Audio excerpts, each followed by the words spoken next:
Well, perfectionism is a form of fear, really. You're worried about outcomes. You're like, well, what if it's not perfect? And you have to, like, it's not going to be perfect. So you don't even know what perfect is. That's like the first thing to let go of. It's not just that you have to let go of it's not going to be perfect. Let go of the idea that you even know what perfect might be. You could draw a map, have engineers make it exactly like you think you want something to be, but then it turns out somehow maybe you'll hate it in a year. Like you need to let go of the idea that there is such a thing as perfect. So that helps a lot, though, because then it frees you to really just focus on what you like. And I would encourage everyone to, like, is trying to create, to really create for themselves. Like it's forget all this like proven things to somebody else. You're going to show everybody, like, fuck all that. Like that's never going to get you anywhere. Like this is coming from in you. It needs to be for you.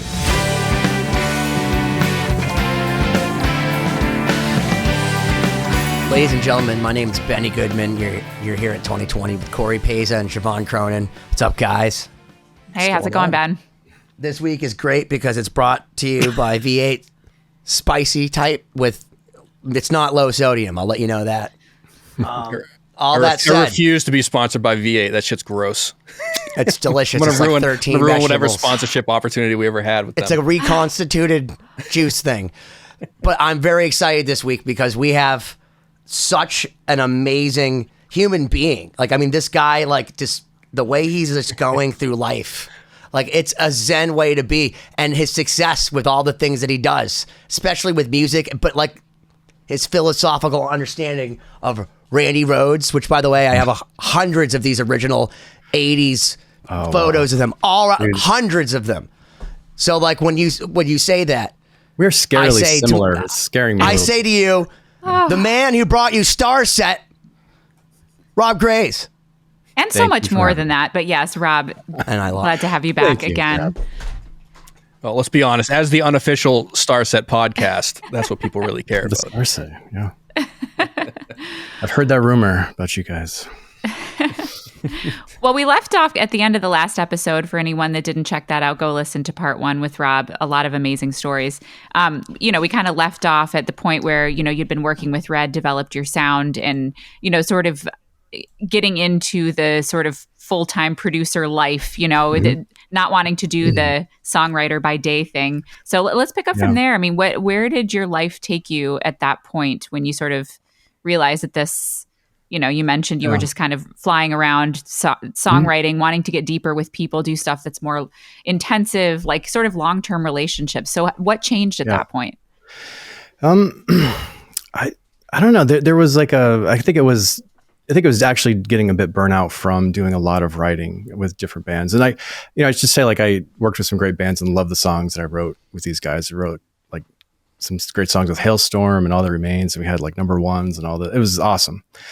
And I loved doing it with them because I actually get to go a bit deeper. But that's kind of what I realized is, like, of all these different writing sessions I was doing, the ones I'd really enjoyed were ones like with like Hailstorm, for example, where we had written for like months probably together. And we got to go a bit deeper.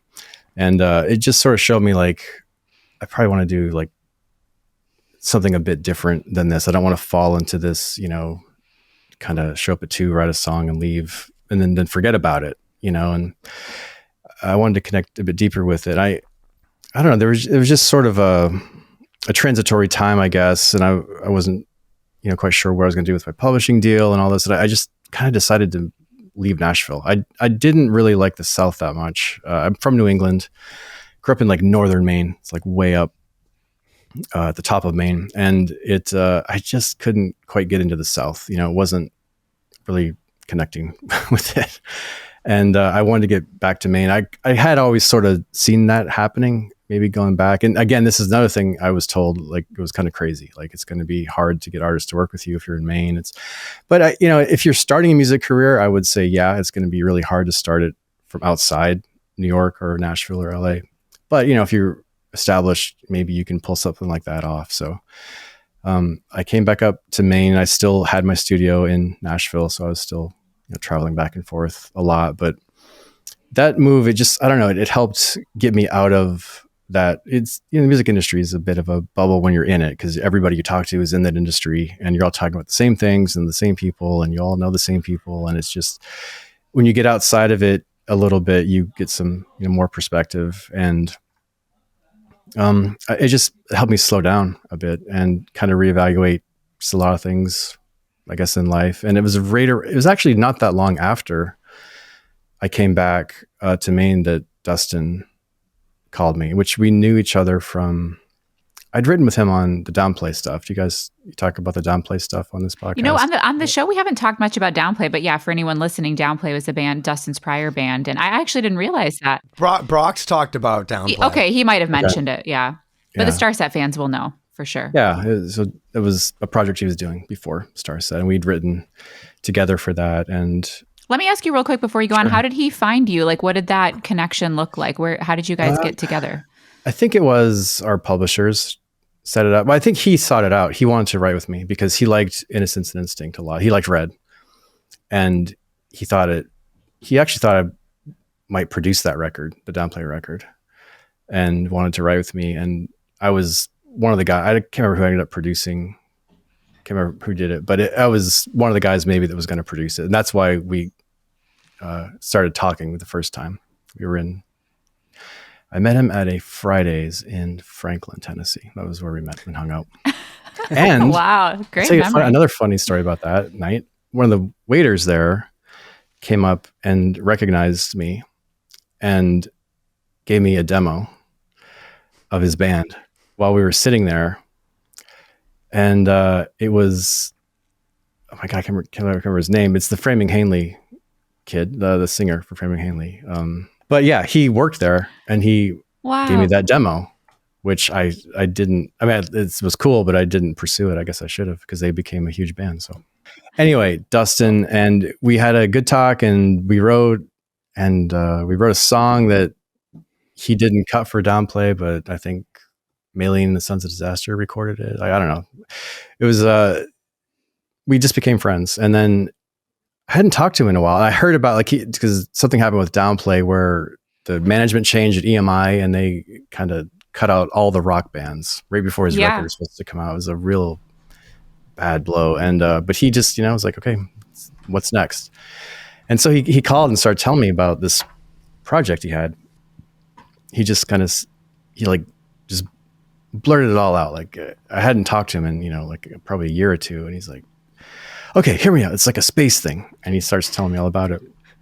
I'm like, whoa, okay, cool. I mean, I knew he was a super creative guy and he had a lot of cool ideas, and I was interested in it. I'm like, well, send me some stuff, let me hear it and see. He said he had started it, but it just wasn't like getting to where he wanted Starset. Yeah, he had started some demos, and it just wasn't like, he knew that where the guys he's working with, who I knew them pretty well, and I still know them very well. I work with them a lot. They, it just wasn't quite getting to like where he knew he wanted it, because he heard all this already in his head, like what Starset became. Like he just knew it was going to be this huge, epic, thing. And, but he sent me stuff, and I'm like, this is like really good. I immediately loved it. Like it wasn't like a thing where I had to think about it, like at all, really. Like it was. And that just happened. Like Red was like that too. Like there was only a couple things like that where, I just hear it and it's like immediately yes. Like it's just gonna, like, there was no question. I wanted to work on it. So he sent me probably like a Telescope, It Has Begun, just like the starts of these songs, and it was enough to hear it and just be like, whoa. Are you able to identify what was the element that drew you in, or is it like just a feeling or a collection of things? Like I'm just curious what it is that captures you with a song when you listen to it. There is an element that it's hard for me to maybe pinpoint. There's just something I know, like it's just a thing. But I think with those songs, I don't know, they had a lot of interesting, I don't know, the melodies were great. Like they were just great songs. Like I really liked the melodies. I loved the chord changes he was using, and it had, the production was just getting started, but I think they were produced just enough to where it's like, when I heard it, I heard everything it could be.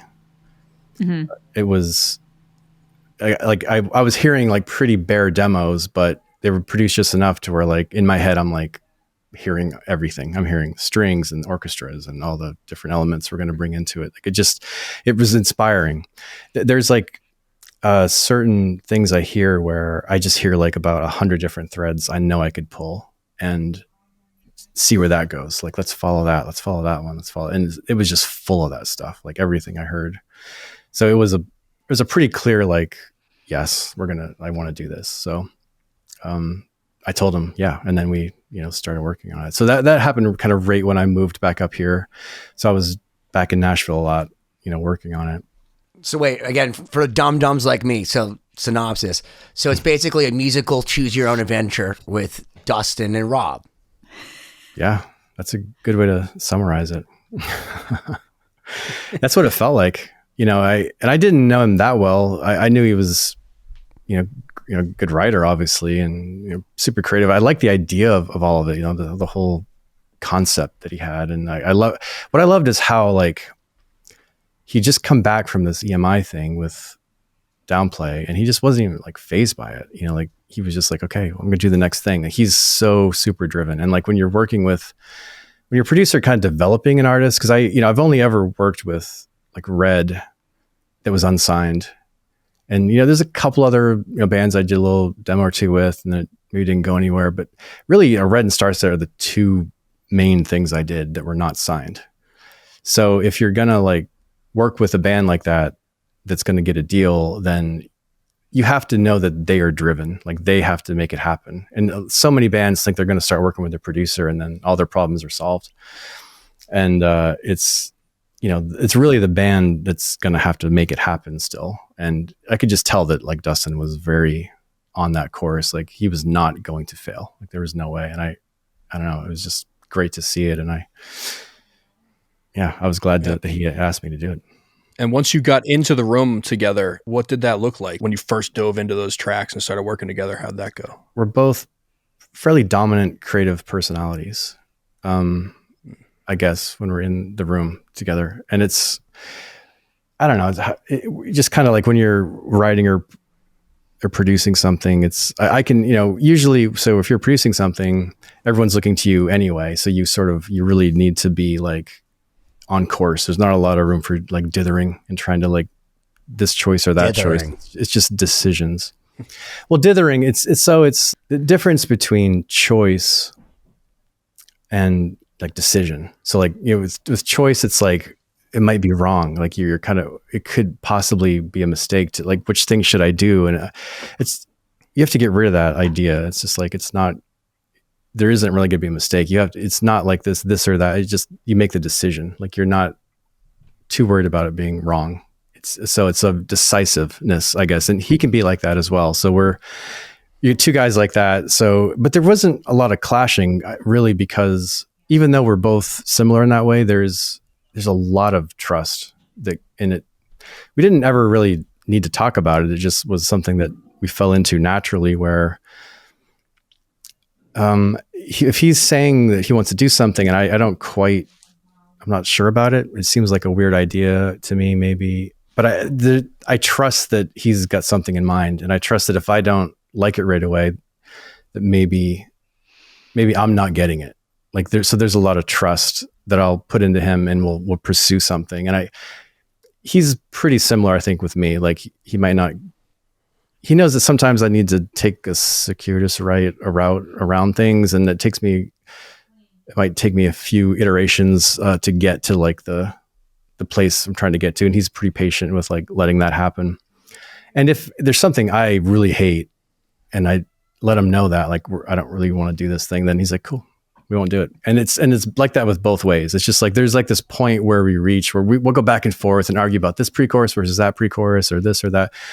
But then there's like this point where, if I'll hear a bridge and be like, that bridge is absolutely not going to work for this song. Like we have to do something different. Even if he likes it, he trusts that I'm probably hearing something that he's not, and we're good with it. And then it's the opposite. He'll tell me he wants some crazy like genre shift into a pre-chorus or something. And I'm like, what? You want to drop into like a techno build here? Like what? Okay. And then you want to do, in my head, I'm like, I would never have thought of this and it doesn't make sense, but like, I trust that he's hearing something there and I have to pursue that. Like I have to like see what's there because he's pointed to like a rock and said, there's something hidden under there. You have to go find it. That's almost what it's like. I'm like, okay, I need to go look now. Let's see what this is. And then it's fun because then it's like it's a whole challenge. So with Vessels more so than Transmissions, I think that was, we did way more stuff on Vessels like that, like just crazy out of the blue stuff. And it was fun because it was a long record to make, but it was also that kind of, it was a discovery. Like it was just like, what can we do here? That's like, kind of left of center and kind of crazy that no one expects, but actually seems in retrospect after you hear it, like, oh yeah, that worked. That seems kind of natural. Was there a plan or a sonic goal discussed prior to getting together that you guys kind of knew that you wanted to go for? Or was it that discovery of like, oh, let's try this. We knew sort of, there is discussion about that kind of stuff. It's both maybe. We're both very open to like, we're going to see where this leads us. We're very open to that, but there is intention as well. So we know that they're more just descriptive terms more than specifics. So like, we know we want orchestra, we want some strings and maybe some horns and all that kind of stuff, but we would just think more like we want like a vast epicness to it and whatever that means. And there's a lot of things that can be that. So we just kind of, that was the early descriptive terms that he was using for me. It was like, we want it just like epic beyond belief, just kind of a huge vastness to the sound. And then we really pushed the genre shifting. So that came in on Vessels where that was also intentional. Like we knew we wanted to like kind of push it. Like when we did something heavy, we wanted it to be very heavy.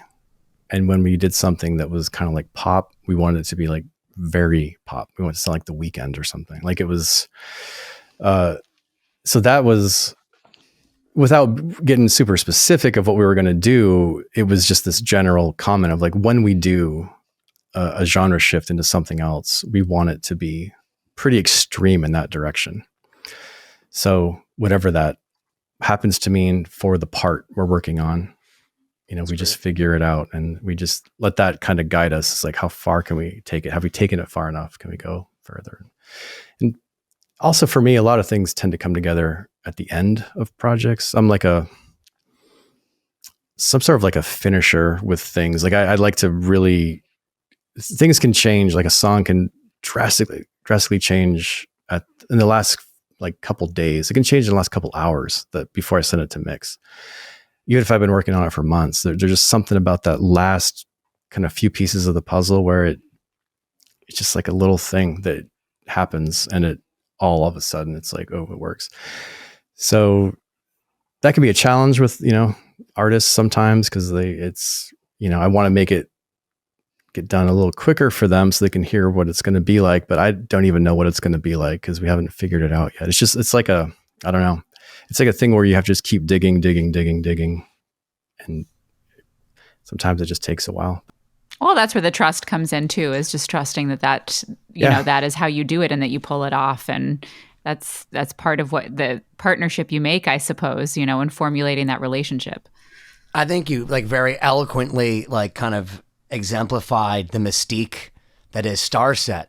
So basically it sounds like Dustin's a visionary and then you're the guy that's like, I got to get that through the speakers. Like there's so many times I call Cory, like Cory's that guy. Like he'll work with Shannon Larkin, who's just like, wait, I had a dream. I wrote it down. I had a vision. And what Cory sent me, it's like fucking Macho Man Randy Savage shit. Like, but Gogan. But he's serious. And I love it because it's real. But he has to figure out, like, is it the 40 hertz? Or is he talking about the 40 hertz?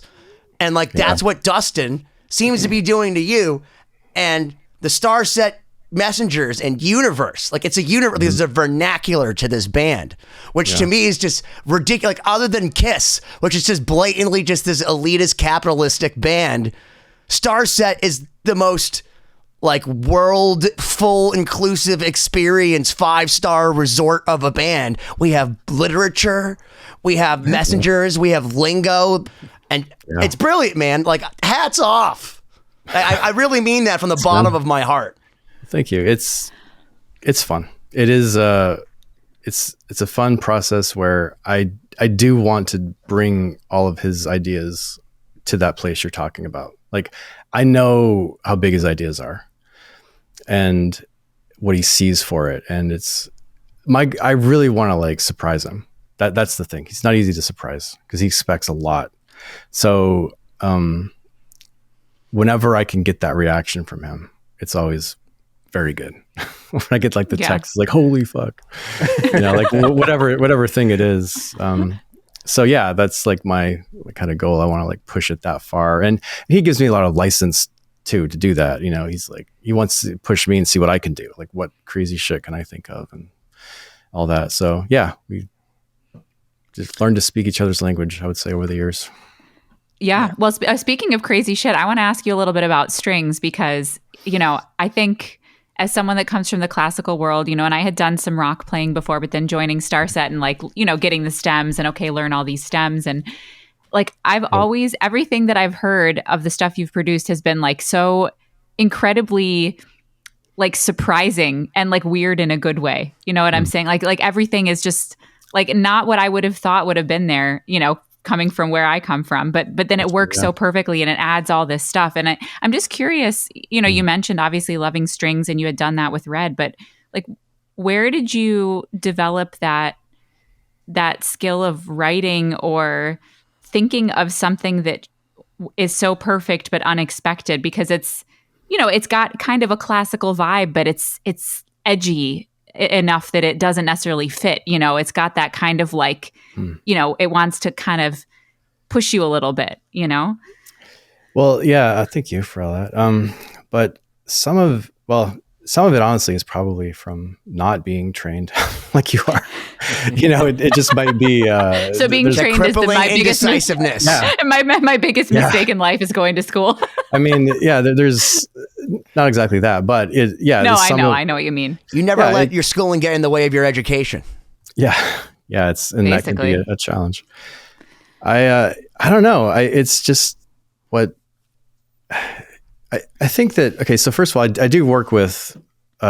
Sometimes I work with the string arranger, David Davidson, who he does write some of those parts. It's not 100% me. I usually often will give him like an idea of what I want. Like I'll kind of sketch up some basic ideas. And he's very good at translating all that stuff for me too. So there's multiple layers of this, like translating it from me to the string arranger back to me. So, and then trying to get Dustin's ideas in there as well. So it's not 100% me, but I do tend to, I don't know. There's just certain, I don't know. It's like these magic notes. It's like the things you just know that you want to hear. It's being able to set up tension in just the right way so that everyone is just waiting for it to release. Like it has to, it's something that's very difficult to describe, but it's just like a method of writing, I guess, give us an example in a song that we can understand. Like, you know what I mean? Like in the Beatles song where they go from major to minor, like for me, like when, you know what I'm talking about, the major to minor thing is it gets me the goosebumps. Like there are magic tricks. Like what you're talking about is a magic trick in music. Where did you hear it? Like, where did that come from? Like, when was the first time that you're like surprised and you're like, what is that? It's Eddie Van Halen, man. That was like 5 questions. There's a lot of questions. Is Zeppelin probably? What song? Like, Since I've been loving you. Oh yeah. Oh yeah. So it's this little simple blues jam, and then all of a sudden, there's this like diminished chord, and then another diminished chord, a half step down. It's just like, where did that come from? And then they're back to just simple blues. So that little weird that chromatic walk down they do in the middle of that progression, it would not be as cool if everything else around it weren't pretty mundane. But because it is, then this thing is just like this light shining in the middle of like a field or something. It's like, where did that come from? Like, why? And of course, like Robert Plant's performance on that as it goes through, where he's singing kind of quietly, and then all of a sudden, just the next time he comes in, it's like he's an octave higher, or maybe an octave and a half higher, and it's just this really unexpected. I don't know. That's probably a really good example. Like Zeppelin is a band where I was like maybe 19 or 20, like just a year listening, I think, only to Zeppelin. Like I'm pretty sure it was when they released like the CDs of the remastered Zeppelin collection, and I just listened to that over and over again. It was like my kind of moment. Kashmir, of course, was like another one of those songs where there's a lot of. I feel like I learned everything I know about production from Kashmir. Like everything is in there if you listen to that song that I do. Like it's the way the strings are combined, and he learned everything he needed to know, and even got Jimmy Page. He even got Page. Yeah, I haven't managed that one yet. I mean, can we just tip our hats as musicians, Led Zeppelin fans? That dude's the man. Yeah, let's leave it at that. Continue, fucking Page, Kashmir. That's probably the best example I could give of that thing that you're asking about. Like the thing that I love that surprised me, and I think that's. I don't know, like that kind of stuff. I think I'm pretty influenced by it, and so that I don't intentionally do it, but that's just because I listened to it so much, and it was formative for me. That's just how I hear it. Like that's just how I tend to hear music. So when those opportunities come up, when I'm writing something, that's probably what I'm going to write, is something like that. Like it's like this weird thing of you don't always. You can talk about this in retrospect, but like when you're doing it, like there's never a point where I'm thinking like I'm going to add something like that, or that I'm going to add some like really good, tension so I can release it here later. It's just, it happens. And then maybe later you can recognize it in like the next part of the process where you're editing it down and trying to figure out what you like about it or don't like about it. Then you might be able to get into editor mode and see, okay, here's what's happening. Here's why I like this, I think. So how can I attenuate that, make it a little bit better. Whatever the thing you're trying to do is, you don't really think about it when you're creating it. There's like this, you just need to let it, like, how do you hear it? Let that come out. And I tend to write that way without thinking about it. And then I might go back later when I'm in thinking mode, and I'll make them even more like whatever happened that I liked, I'll make it happen even more. So that's when it gets a little fun. So yeah, can you expand on that? Like your writing process and producing process sounds like there's like clearly defined steps the way you're saying it right now. Well, yeah, I mean, it wasn't always that way. I only in recent years, like I probably went through a lot of time where I didn't really want to understand much about creativity. I probably thought you could mess it up way easier than you could fix anything and make it better. And because of that, it was like this kind of crazy, chaotic sort of process for most of, my creative life. It was actually when I started, I was getting into writing. I've always kind of liked to write, fiction. And I was I decided to go, to get an MFA in creative writing. Oh, wow. Unknown fact. Tidbit. But it was interesting because during that process, I began to recognize some things. Like I would have thought, I'm like, well, I've been a professional creator my whole life. So, it's going to translate over here to writing. And it really didn't for me. And it was interesting because I found myself asking a lot of what I would have considered kind of amateurish sort of questions. If someone were asking me questions about music, like, what do you write first, lyrics or melody, that kind of stuff? I'm like, I don't know. You just fucking write whatever you need to write at the time. Like you just do the thing. But like, I was asking like the version of those questions for maybe fiction writing. And it hit me like, holy shit. I'm like, there's an opportunity here for like maybe the amateur fiction writer in me to ask the professional music guy some questions. And I can almost have this like dialogue of like, why does it work over here and it doesn't work over here always? And just through thinking, that was kind of the thing that set me off in thinking a lot about certain, like the process and understanding, parts of the process. But it really, for me, it boils down to like,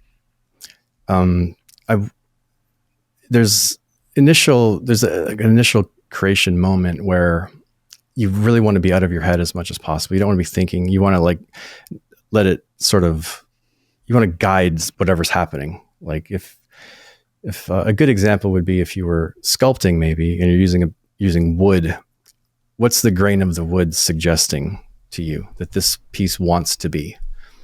All art can do that, you know, so music, whatever it is, you can just sort of let it happen to some degree. And you're kind of guiding it. You need to force it. You don't need it to be anything. You're just going to let it be what it wants to be. And then, you know, assuming you have knowledge of your craft and all that kind of stuff, then you can later apply some of that theory to what happened and why did you like it? And then can you then make it even better? And if you don't like something about it, what can change? What else could it do? Now, you know, if I know scales and modes and options, maybe I can think maybe there should be a different, you know, we can lift it here to a different chord. We can change modes, whatever it is. Like I'm not thinking about that when I'm creating it, but there's an opportunity editing wise later. And then it's just some kind of I guess it's oscillating between those places of sort of being free with ideas and not thinking and just playing around to like, okay, back to editor guy for a second, and then kind of going back and forth. But there's this thing you can do. I call it sandboxing, and it's not a good thing, where I tend to do it in writing, and I can do it I can find myself doing it in music, where you're just kind of pushing ideas around. And it usually happens when you're just kind of thinking about the thing that you want to do. You'll tend to like not really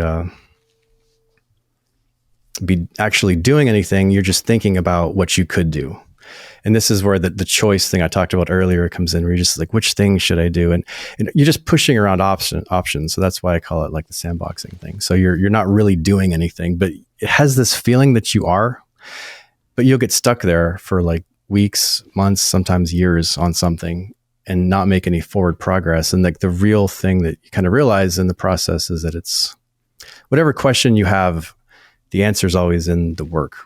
You know, it's always in getting your hands in there and pushing the work forward, and then the questions answer themselves. I'm noticing a trend in the way you're talking about this. Are you like into like stoicism and that kind of philosophy? Because you're talking about like, you know, obstacle is the path, kind of, yeah, you know, things like that.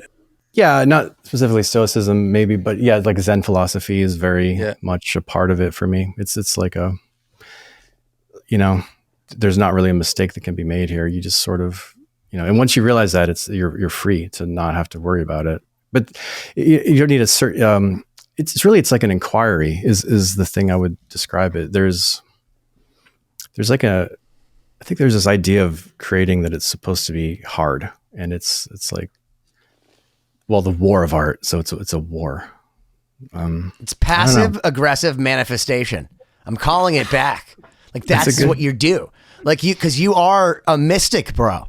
Like you were talking about all the, like you basically described Cartesian thought. You're like, you kind of have free will, but it's kind of an illusion. And really it's just inside your head. So it's like the super ego versus the id. Like you're that guy.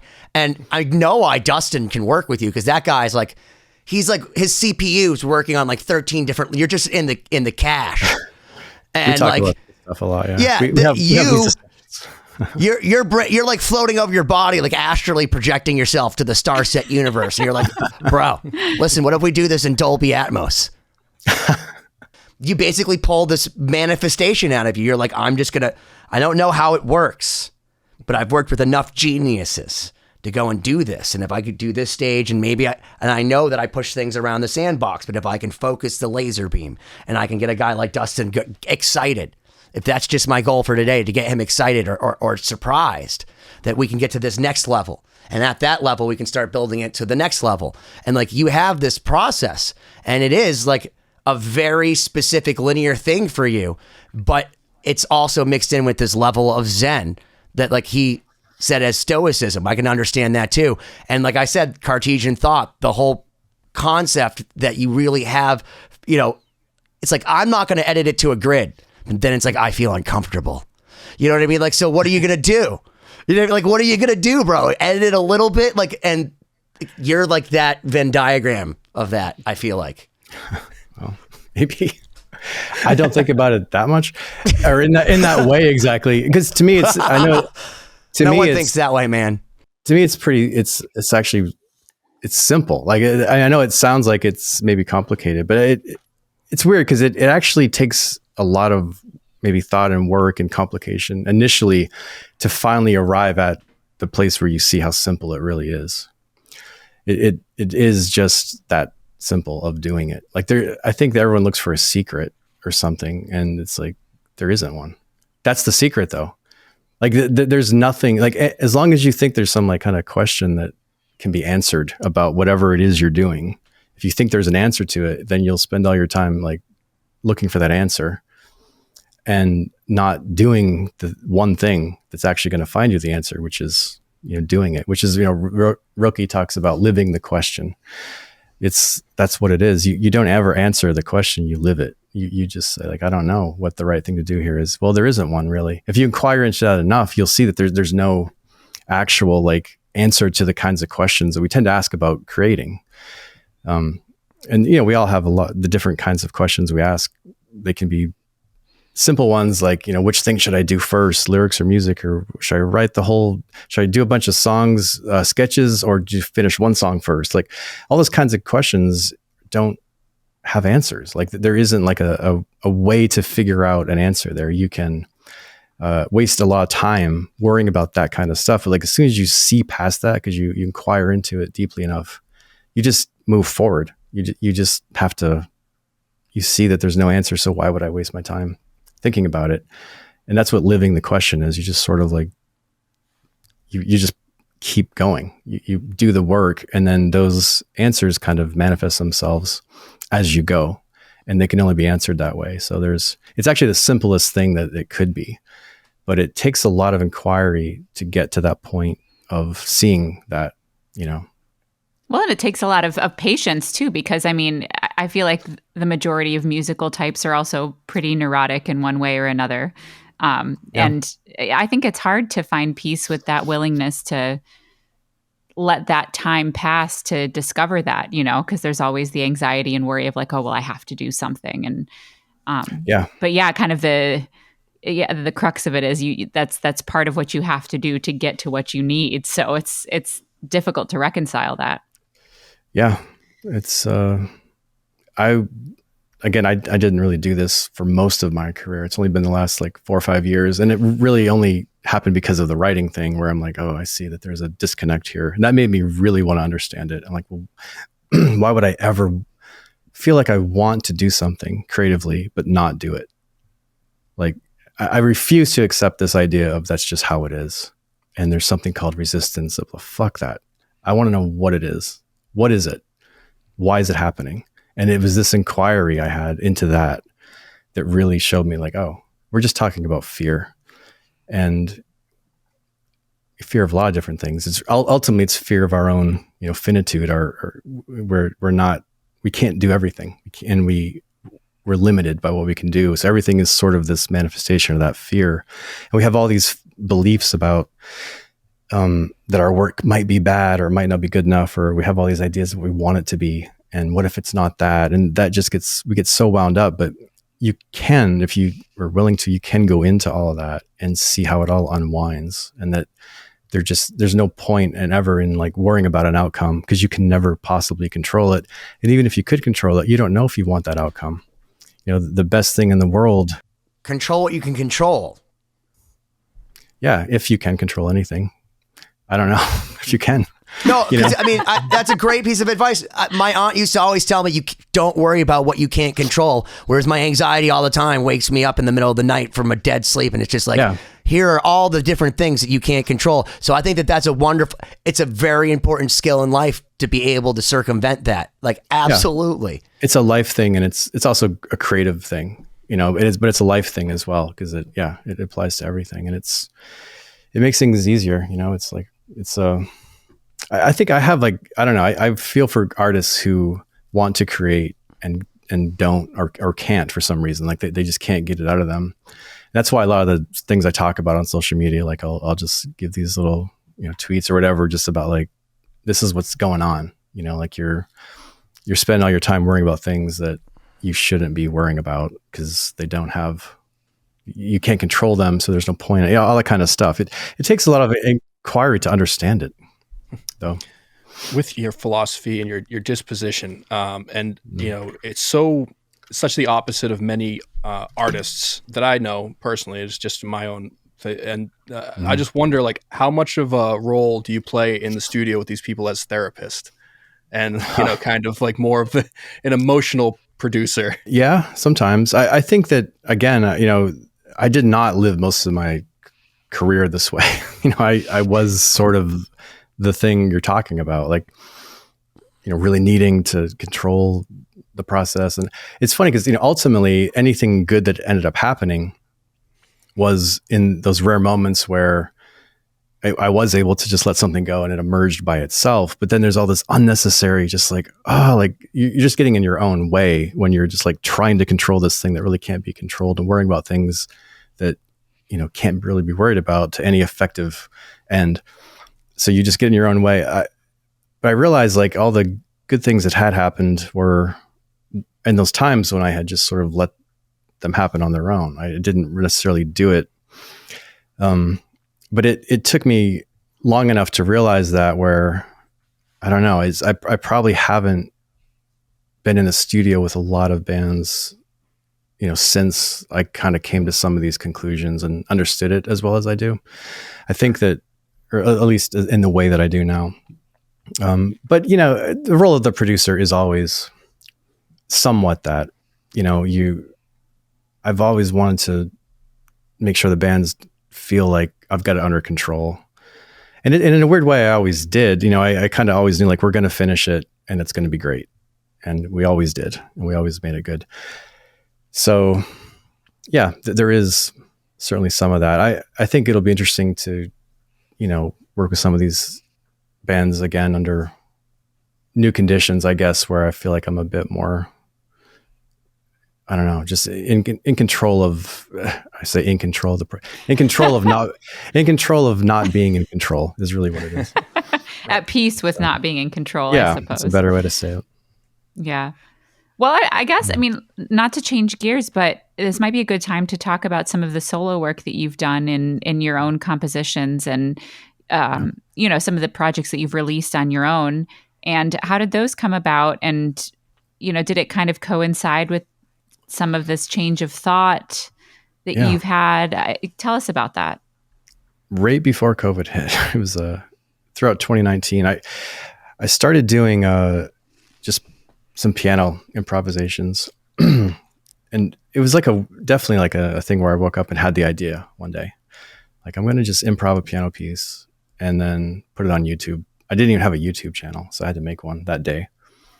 And it just, in the course of it all, it was a very clear idea that I just had, like, well, I take a lot of photos when I travel. So I'm going to use some like photos from Iceland and just put that as the backdrop of a video, and then compose a song, improv it, tweak it a little bit, and then in one day, it has to be one day. And I'm gonna do it every week. And then before I knew it, I had 10 songs that were done, and people kind of asking, like, could we get this on a record? And so that was part of, I think, why I did that, and what I was drawn to with it was that it felt like such a, I don't know, like this kind of stuff we're talking about, where it felt like there's not going to be any room for like thinking too much about this. It's just let's see what happens. I don't even know if I'm going to like the song. Like a meditation. It's a catharsis. Did I use that word right, Siobhán? Catharsis? Was that right? Okay, it could be. I mean, yeah, I was thinking meditation, sort of where you, it's cathartic in a way. I don't know. Let Rob tell us what it was. I think meditative is pretty good. Like it felt that way for me. And a lot of people feel that. It is, I mean, I didn't have enough V8, the spicy V8. I need some more. The vitamins. Cathartic. I mean, music can be that for me. But In this particular Cathartic case, implies some sort of that you're trying to sort of purge something, though. This seems like it came from a place of peace. Yeah, of his just like- ideas. I feel like this guy is like a window to somewhere, and he's just a conduit. He's like, I am merely the Ouija board to Mozart, and it's just coming out of me, and I don't know where it comes from. Like he's that guy, like Dustin. They're just like, but the aliens, and I love that. I mean, well, you guys are you're creative geniuses. Like this is like a creative genius thing. It's irreplicable. So it's like, oh, you want the Brown sound? Here's the Brown sound. It's Eddie Van Halen's fucking hand. You know what I mean? Like that's why it sounds like that. No, but he understands. Then that's what I love about the way that you work. I appreciate that. Siobhán doesn't get it. I get it, but I'm just saying back to what we were talking about, which was I had an epiphany. Is that the right word too? That is right. That is. I right. sometimes Good just need to job. get it out. you guys are Good job, Ben. way more entertaining than I am in this podcast, I'm sure. I'm sorry. I'm just this like kind of quiet. We're just here to ensure that no one accidentally learns anything or comes away a better person. Yeah, we're here to get in the way of any functional knowledge.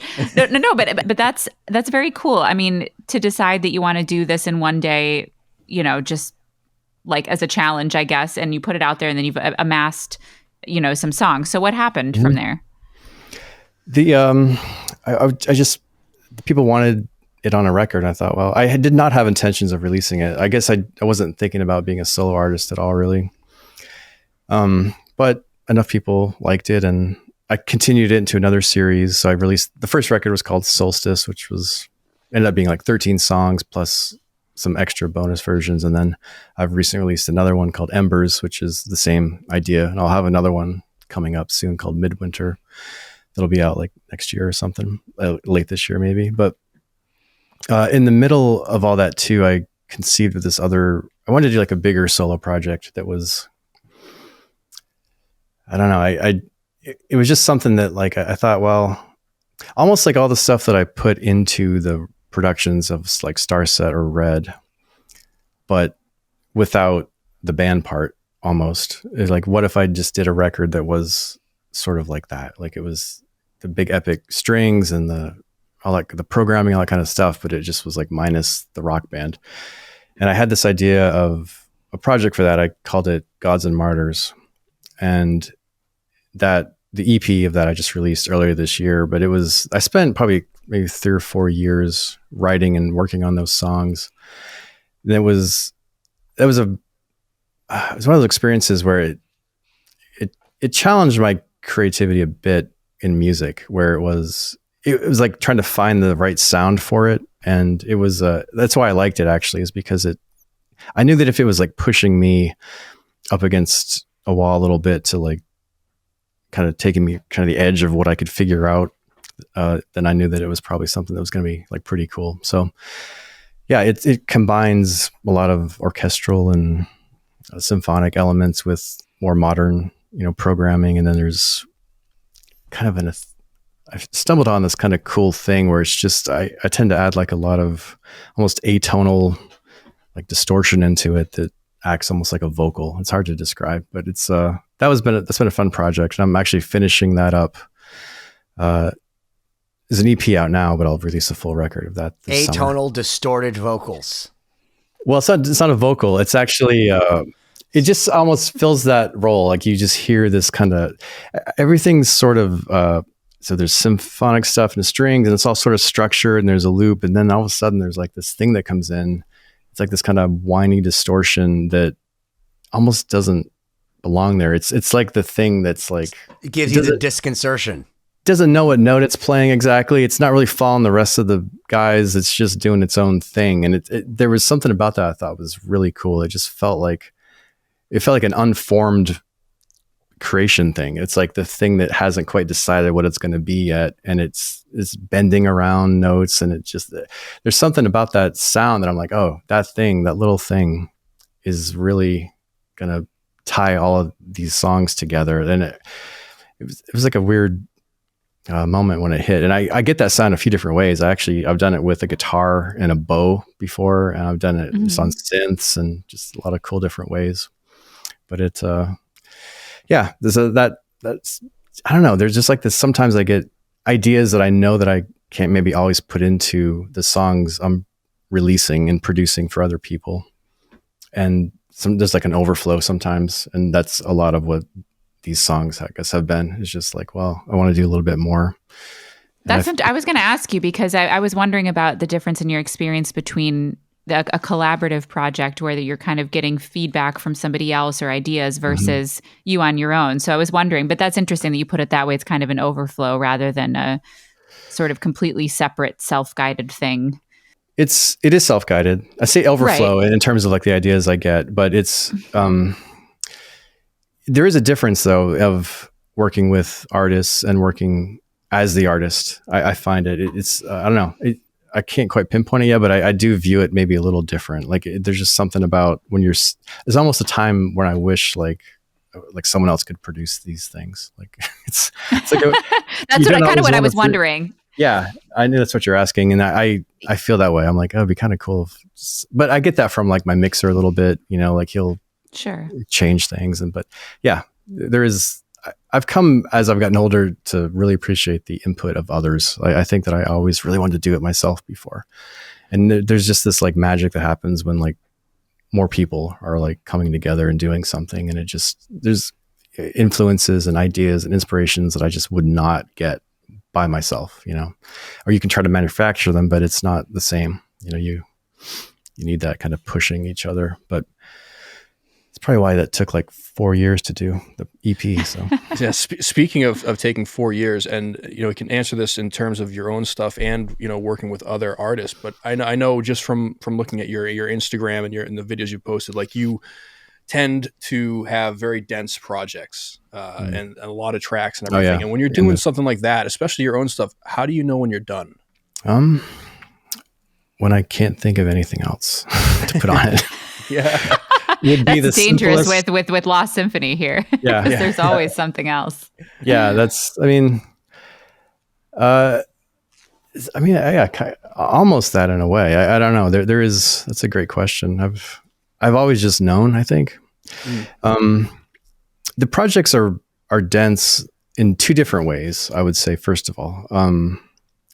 With Starset in particular, we have these huge sessions because there are so many like genre shifts that, you know, you just have to like, so basically like the chorus needs its own song in terms of tracks, but then the pre-chorus might be, you know, some sort of like techno kind of build thing that requires an entire other song worth of tracks that aren't even used in the verse or the chorus. So you've got now all those tracks. Then the verses are again their own thing. So each section of the song is really like there's no overlap of tracks because the section sounds so different that you need a whole new set of tracks. So you end up having like 200 tracks.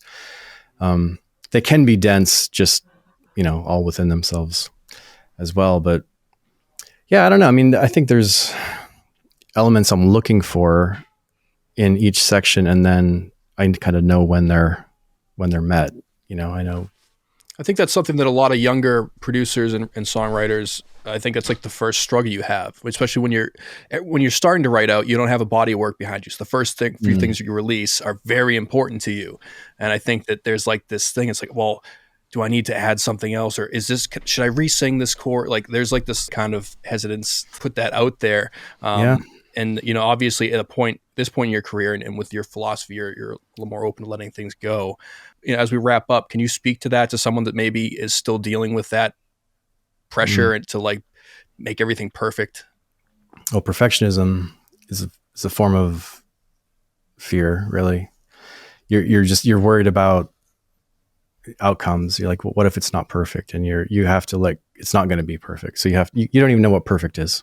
That's like the first thing to let go of. It's not just that you have to let go of it's not going to be perfect. Let go of the idea that you even know what perfect might be. It could be, you could draw a map and make it, you know, have engineers make it exactly like you think you want something to be. But then it turns out somehow maybe you'll hate it in a year. Like you need to let go of the idea that there is such a thing as perfect. So that helps a lot though, because then it frees you to really just focus on what you like. And I would encourage everyone to like is trying to create to really create for themselves. Like it's forget all this like proven things to somebody else. You're going to show everybody, like, fuck all that. Like that's never going to get you anywhere. Like this is coming from in you. It needs to be for you. It's always that. And then you give it to other people after that. You know, you don't always keep it. You do want to give it out, but the impetus for doing it really needs to be, it's always something that you want to hear. It has to escape you. Like it's something that should be like, what's that thing that has to get out? I would always, any idea like that if you're trying to shape it too much, I don't know. There's this idea of, if you can let something go, then if you can like live with yourself, then you should, if you let it go, then you should just let that go immediately and stop wasting your time. And then find the thing that you can't let go. Like the thing that you have to actually, you can't let go of getting it outside of you. You have to like create this thing. Like that's the thing you're looking for. And if you latch onto that, then you're on this path of doing the thing that's for you. And then I guarantee you there's going to be other people who will love it. So I would say trust yourself, first and foremost, because you can't get in this habit of trying to create for other people. So it's that's a trust thing. It's hard to do that because, you'll feel like, what if people think it's bad, or if they think it's stupid, or if they, and it's like, well, some people will. Easy to solve that problem. They will think it's bad. Some people will hate it. So it's guaranteed to happen. So great. Now you know that. You don't have to worry about it anymore. And then you can just do your thing. Yeah, that's amazing advice. And I think part of the hard, I guess the hard part of that too is that we have the access to things like YouTube, where it's like, okay, how to make a song, how to produce this. And you really have to make the choice to kind of tune a lot of that out and go inward. And I think that's almost the hardest part of it, is the willingness to not seek that guidance ahead of time, or, sort of the template, or look for the answers before you start it, because that could be a slippery slope of really being influenced away from maybe what you actually would have created. Yeah. There is the danger of, I think this is, when all these kind of like fears of perfectionism and all these things, it sort of encourages this idea of like following templates and methods. And I think once you get the understanding of everything I just talked about, of where you understand you're kind of doing it for you, and you've let go of some of these ideas of it has to be perfect or has to be anything, that you need a certain outcome, you've kind of worked through that.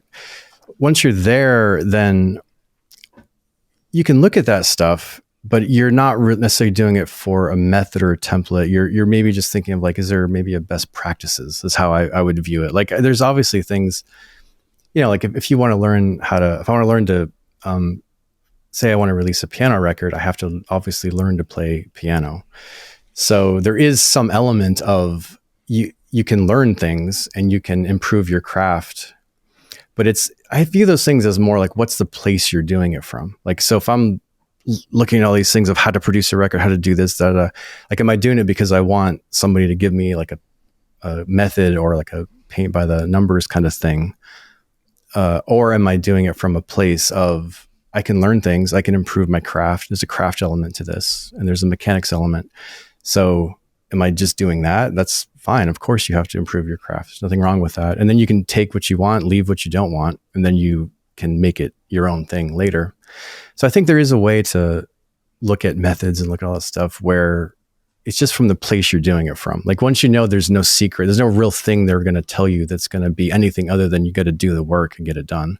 Once you know that, then you can just say, okay, well, maybe I can just still learn something here. And then, I don't know, it's just a point of view. So let me ask this. Do you believe in synchronicity? In what terms? Like what do you mean? So I'm just listening to what you're saying, and so in Googling synchronicity. Well, no, I know what it means. That wasn't what I was Googling, but I was Googling, correct? I would say broadly, yes. I'm just curious what you're... So I wrote my passion project, and I don't mean to make it about me, but this is really weird, on piano, where I was just like, you know what? I'm not going to do any beats. I'm not going to do any songs for anybody else. I'm just going to write piano music, instrumental. I want this guy, I want guitar players on it, like Randy Rhoads.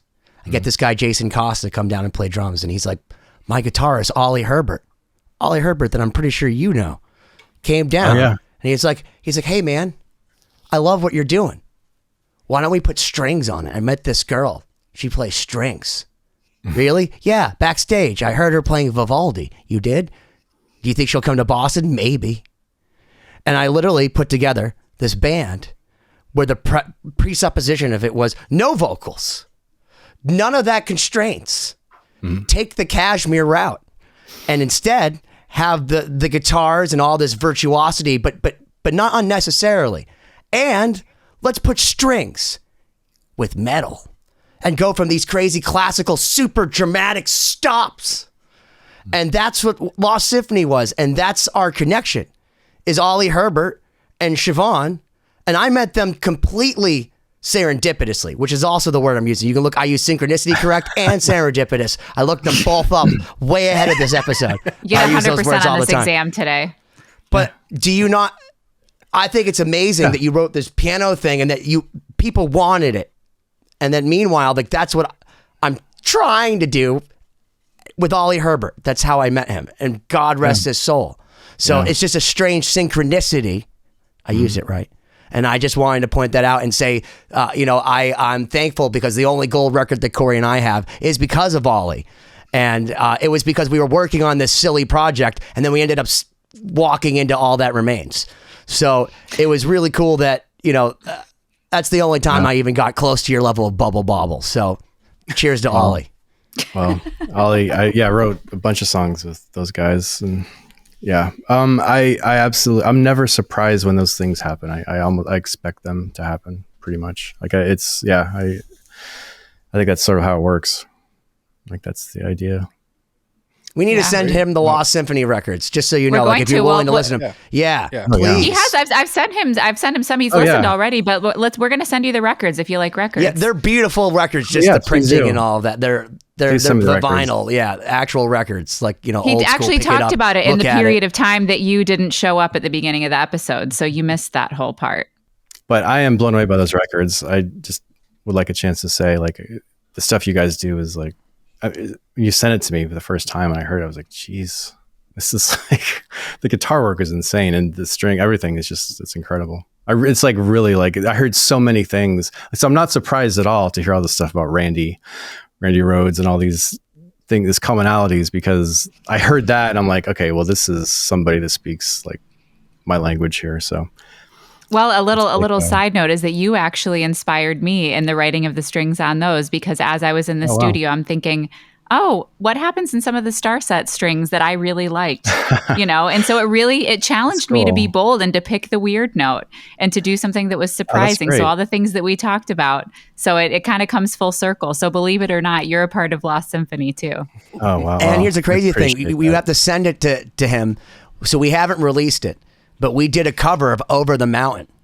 And first off, Paul on drums took Lee Kerslake and Tommy Aldridge and mixed it together perfectly into a perfect blend. But Siobhán triples the solo with this guy, Joey Concepcion. And you don't even know it's not guitar because she's playing it. So she does Randy Rhoads to the point where I challenge you. You're going to be like, that's so Randy, because it's her hands, and this guy, Joey, is literally a mystic on guitar. Like his ability to like just get that tone.